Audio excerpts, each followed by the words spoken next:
Hello friends, मेरे digital classes में आप लोग का बहुत बहुत फिर से नए सेशन में स्वागत। तो आज पढ़ेंगे हम छत्तीसगढ़ के सिंचाई के बारे में, क्या क्या व्यवस्था सरकार के द्वारा किया है, कौन कौन सी परियोजना है, तो इसके बारे में हम पढ़ेंगे। तो छत्तीसगढ़ में सिंचाई व्यवस्था कौन कौन सी परियोजना इस पे स्थापित किए गए हैं।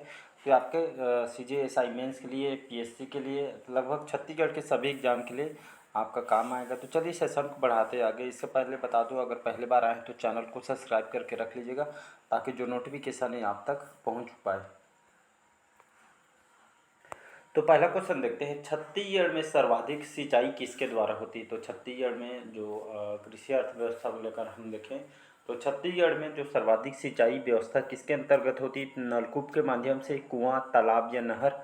इसका जो करेक्ट आंसर हो जाएगा नहर, करेक्ट आंसर हो जाएगा। तो छत्तीसगढ़ में जितने भी सिंचाई होती है फसल वगैरह में, तो लगभग नहर के माध्यम से होती है। उसके बाद आपका आपके नलकूप, फिर इसके बाद आपका कुआं, फिर तालाब आ जाएगा। तो छत्तीसगढ़ में सर्वाधिक जो सिंचाई आपके नहर के माध्यम से होती है, इसको याद रखिएगा। हमारे छत्तीसगढ़ जो आपके नहर पे भरोसे पे यहाँ पे कृषि की जाती है। अगला क्वेश्चन अगला क्वेश्चन देखते हैं, छत्तीसगढ़ में सर्वाधिक सिंचाई के अंतर्गत फसल कौन कौन सी फसल आती है। तो गेहूँ, धान, मक्का या गन्ना। तो इसका जो करेक्ट आंसर हो जाएगा गन्ना हो जाएगा, सॉरी धान हो जाएगा। तो लगभग 80% जो है आपके देखें तो ये डाटा यहाँ पे देखें तो सर्वाधिक सिंचाई के अंतर्गत आपको फसल आते हैं धान। धान जो लगभग 80% यहाँ पे छत्तीसगढ़ में धान की फसल की जाती है। मतलब लोगों की अर्थव्यवस्था यहाँ पे इस पे ऊपर टिकी हो रहती है, इस पर निर्भर होती है कृषि। तो जीवन यापन इस पे ऊपर हमारे छत्तीसगढ़ के लोगों इस पे ऊपर टिकी हुई है। 80% यहाँ फसल जो है आपके सिंचाई के अंतर्गत धान आती है, तो इसको भी याद रखिएगा। उसके बाद आपका गेहूँ और आपका मक्का वगैरह, गन्ना वगैरह आता है।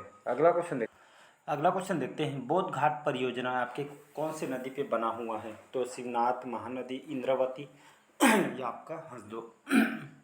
इसका जो करेक्ट आंसर हो जाएगा यहाँ पे इंद्रावती करेक्ट आंसर हो जाएगा। तो बोध घाट जो परियोजना आपके कौन से नदी पे बना हुआ है, इंद्रावती। इंद्रावती नदी की बात करूँ, ये आपके बस्तर में स्थित है। यह इंद्रावती नदी पर स्थित है। आपका चित्रकूट जो जलप्रपात है आपकी इंद्रावती नदी पे स्थित है। यह भारत का सबसे बड़ा चौड़ा मतलब चौड़ा इसको जलप्रपात कहा जाता है। लगभग 300 फीट, लगभग 300 फीट इसकी चौड़ाई है, तो इसलिए भारत का सबसे चौड़ा जलप्रपात इसको कहा जाता है। और आपका सबसे बड़ा जलप्रपात है, और ये आपका भारत का भी नियाग्रा इसको कहा जाता है। तो बहुत सारे एग्जाम में क्वेश्चन पूछा है। तो मौसम के बदलाव के कारण ये आप पानी का जो रंग भी ये आपका बदलता रहता है। इसका जो मुख्य स्रोत है इंद्रावती नदी, इसका मुख्य स्रोत है। साथ ही साथ तीरथगढ़ जलप्रपात भी यहाँ पे स्थित है बस्तर में।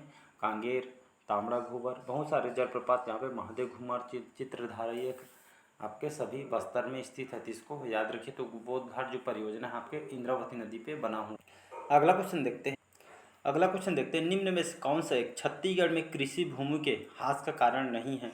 तो सड़कों का विस्तार, नगरीकरण, औद्योगिकरण या सिंचाई की व्यवस्था। तो इसका करेक्ट आंसर हो जाएगा सिंचाई का जो व्यवस्था है, जो सुविधा है, सिंचाई की सुविधा, यह आपके छत्तीसगढ़ में कृषि भूमि के ह्रास का कारण नहीं है। बाकी ये आपके CGPSC 2012 में क्वेश्चन पूछा गया है, तो इसको याद रखिएगा। बाकी जो सड़कों का विस्तार जो हो रहा है, नगरीकरण होती आ रही है, औद्योगिकरण, ये आपके छत्तीसगढ़ में कृषि भूमि के ह्रास का मुख्य कारण है। अगला क्वेश्चन देखते हैं, बोध घाट परियोजना किस जिले में स्थित है। बस्तर, बीजापुर, सुकमा, दंतेवाड़ा।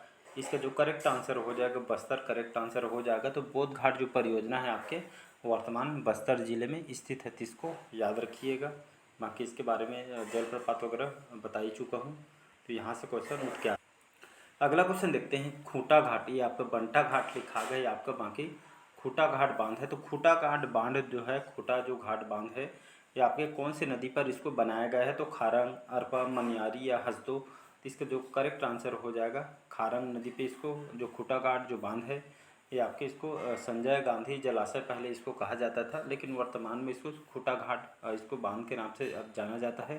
तो इसकी जो स्थापना कब किया था, तो 1920 से में इसकी मतलब इसकी स्थापना है 1920 में इसकी स्थापना किया गया था। और आपके खारंग नदी पे आपके स्थित है, और अरपा की सहायक नदी में जो कि आपके रतनपुर, बिलासपुर यहाँ पे स्थित है। और लगभग यहाँ से लगभग 8300 हेक्टेयर तक के यहाँ पे मतलब ये सिंचाई क्षमता है। यहाँ से मतलब कृषि के लिए सिंचाई क्षमता भी यहाँ पे इस बांध को खास करके बनाया गया है, तो इसको याद रखिएगा। अगला क्वेश्चन देखते हैं, छत्तीसगढ़ के प्रथम बहुउद्देशीय परियोजना निम्नलिखित कौन सी है? तो पंडित रविशंकर जलाशय परियोजना, महानदी जलाशय परियोजना, केलो वृहद परियोजना या मिनी माता परियोजना। इसका जो करेक्ट आंसर हो जाएगा मिनी माता जो परियोजना है, इसको हंसदेव मांगो भी कहा जाता है। तो ये छत्तीसगढ़ की प्रथम बहुउद्देशीय परियोजना है। याद रखिए, छत्तीसगढ़ की प्रथम परियोजना है मिनी माता परियोजना, और इसको हंसदेव मांगो भी कहा जाता है। कहाँ पे स्थित है? तो आपके कोरबा, याद रखिएगा। तो आपका कोरबा में आपका स्थित है। और इसकी स्थापना कब किया गया था? तो 1967, याद रखिएगा। तो 1967 में इसकी स्थापना किया गया था और छत्तीसगढ़ की प्रथम बहुउद्देशीय परियोजना है। और आपके हसदेव नदी पर इसको बनाया गया है। लगभग इसकी ऊंचाई 87 मीटर इसकी ऊंचाई है।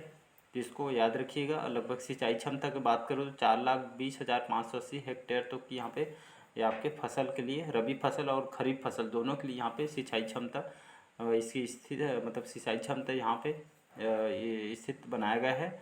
और यहाँ पे मिनी माता के नामकरण यहाँ पे किया गया है। हसदेव बांगो के नाम से इसको जाना जाता है, तो इसको याद रखिएगा। अगला क्वेश्चन देखते हैं। छत्तीसगढ़ के किस जिले में सर्वाधिक क्षेत्रफल सिंचित है, मतलब सिंचित क्षेत्र के अंतर्गत आता है? कौन सा जिला है? तो धमतरी, सरगुजा, कोरिया, रायगढ़। तो इसका जो करेक्ट आंसर हो जाएगा आपका धमतरी करेक्ट आंसर हो जाएगा। धमतरी जो जिला आपके सर्वाधिक सिंचित क्षेत्रफल के अंतर्गत आता है। तो धमतरी जिला के जो आसपास है यहाँ पे सभी जो है आपके जिले सिंचित क्षेत्र के अंतर्गत आता है। किसके माध्यम से होता है यहाँ पे? तो यहाँ पे जो बात करूँ, यहाँ पे जो गंगरेल बांध है, याद रखिएगा। तो गंगरेल बांध से यहाँ पे जितने भी जो आसपास के एरिया हैं, तो यहाँ से मतलब यहाँ से सिंचाई होती है जो फसल वगैरह है। तो ये इस मुख्य नदी महानदी से मतलब यहाँ पे बनाया गया है गंगरेल बांध। 1979 में इसकी स्थापना किया गया है। रविशंकर जलाशय उपनाम से इसको जाना जाता है और आपके धमतरी में स्थित है, तो इसको याद रखिएगा। अगला क्वेश्चन देखते हैं, रविशंकर सागर परियोजना किस जिले में स्थित है? तो सरगुजा, धमतरी, राजनांदगांव, कांकेर। इसका जो करेक्ट आंसर हो जाएगा धमतरी करेक्ट आंसर हो जाएगा। तो रविशंकर जो सागर परियोजना है, इसको गंगरेल बांध भी कहा जाता है, तो आपके धमतरी में स्थित है। आपके इसकी स्थापना की बात करूँ तो 1979 में इसकी स्थापना किया गया है। इसको रविशंकर जलाशय के नाम से जाना जाता है, या इसको गंगरेल बांध के नाम से भी जाना जाता है। तो ये आपके कहाँ पे स्थित है? तो धमतरी में स्थित है। तो इसको याद रखिए। आसपास के यहाँ के क्षेत्र आपके इसी पे मतलब जो कृषक हैं यहाँ पे इस पे निर्भर होते हैं। अगला क्वेश्चन देखते हैं, मुरुमसिल्ली जलाशय का निर्माण किस नदी पे किया गया है? तो शिवनाथ, महानदी, इंद्रावती या हसदो। इसका जो करेक्ट आंसर हो जाएगा आपका बी ऑप्शन करेक्ट आंसर हो जाएगा, महानदी। तो मुरुमसिल्ली जो जलाशय का निर्माण आपके महानदी पे इसको किया गया है।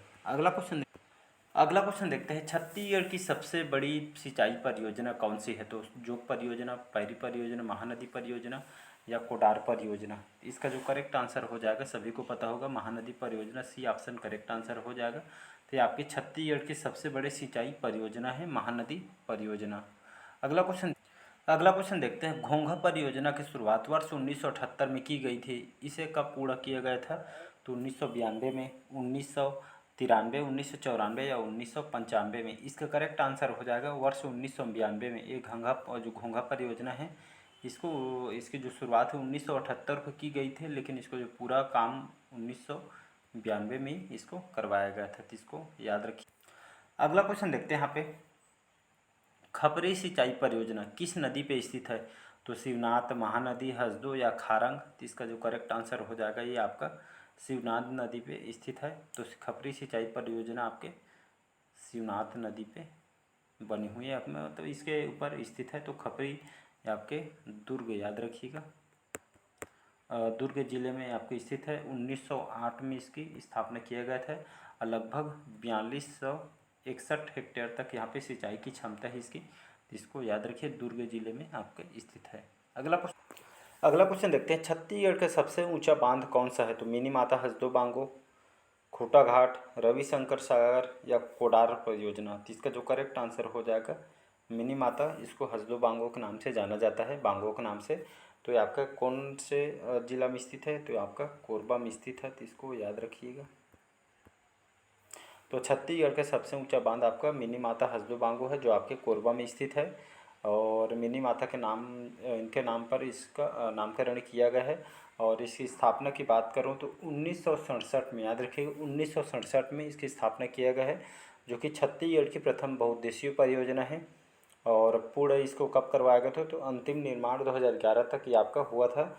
और हसदेव नदी पे इसको बनाया गया है। लगभग 87 मीटर इसके ऊंचाई है, तो इसको याद रखिएगा। लगभग 4,20,580 हेक्टेयर तक यहाँ पे रबी फसल और खरीफ फसल के लिए यहाँ पे सिंचित क्षेत्र है, तो इसको याद रखिएगा। और इसके लाभान्वित जिला, इसका जो लाभ कौन कौन से जिला उठाती है? तो कोरबा, जांजगीर चांपा, रायगढ़ जो है आपके इसके लाभान्वित जिला है, तो इसको ये याद रखिएगा। लगभग 923 ग्राम 923 जो ग्राम गांव हैं, इसको लाभ उठाता है यहाँ से हसदेव बांगो मिनी माता परियोजना से, तो इसको याद रखिएगा। अगला क्वेश्चन देखते हैं। छत्तीसगढ़ सिंचाई विकास परियोजना का वित्त पोषण कौन सा अंतर्राष्ट्रीय बैंक कर रहा है? तो विश्व बैंक, ब्रिक बैंक, अंतर्राष्ट्रीय मुद्रा कोष या एशियन विकास बैंक। इसका जो करेक्ट आंसर हो जाएगा एशियन विकास बैंक, इसको आईडीबी के नाम से जाना जाता है। तो छत्तीसगढ़ जो सिंचाई विकास परियोजना है, इसका वित्त पोषण, जिसका संचालन अंतर्राष्ट्रीय बैंक कौन सा कर रहा है? तो एशियन विकास बैंक कर रहा है, तो इसको याद रखिए। अगला क्वेश्चन देखते हैं, नेक्स्ट क्वेश्चन। छत्तीसगढ़ की सबसे पुरानी सिंचाई परियोजना कौन सी है? तो मिनी माता परियोजना, खूटा घाट परियोजना, रविशंकर सागर परियोजना या कोडार परियोजना। इसका जो करेक्ट आंसर हो जाएगा आपका सबसे पुराना आपका रविशंकर सागर परियोजना है, तो इसको याद रखिएगा। जो कि वर्तमान में कहाँ पे स्थित है? तो ये आपके धमतरी में स्थित है। इसको गंगरेल बांध के नाम से इसको जाना जाता है, तो इसको याद रखिएगा। इसकी स्थापना की बात करूं तो 1979 में इसकी स्थापना किया गया है।